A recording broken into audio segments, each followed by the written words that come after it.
এই লোকটা চকলেট দিয়ে ডিম বানিয়ে ডিমের মতন আকৃতি দিয়ে দিল চকলেটের দিয়ে, কি সুন্দর। দেখি লোকটা কি বানায়। এই তো মনে হচ্ছে কোনো হাঙ্গরের মতন কিছু একটা বানাবে। পুরো সম্পূর্ণ ভিডিওটা দেখতে থাকি বন্ধু। ভিডিওতে একটা লাইক করে চ্যানেলটা সাবস্ক্রাইব করে দিও বন্ধুরা। চোখ বসিয়ে দিল, হাঙ্গরের পিঠে যে তীরটা থাকে ওটা বসিয়ে দিয়েছে। এখন পাখাগুলো বসাবে হাঙ্গরের, পাখা নাহলে সরি লেজ বসিয়ে নিল। আর ছোট ছোট যেগুলো একটা পাখার মতন থাকে ওইগুলো দিয়ে দিয়েছে, রং করে নিল। এখন হাঙ্গরের মতন দেখতে পুরো রং করে নিল। এবার চোখের রং করে নিয়েছে।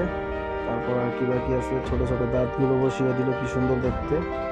ও হাঙ্গরের বাচ্চাও বানিয়ে নিল এখন খুব দ্রুত। দেখতে থাকুন বন্ধুরা, কি সুন্দর করে হাঙ্গরের মতন একটা রং করে নিল। ও চোখও বানিয়ে নিয়েছে, দুটো বাচ্চা বানিয়ে নিয়েছে। দেখছো বন্ধুরা কি সুন্দর লাগছে হাঙ্গরটা। তো তোমরা সম্পূর্ণ ভিডিও দেখে লাইক করে দিও ভিডিওটা, চ্যানেলটা সাবস্ক্রাইব করে নাও।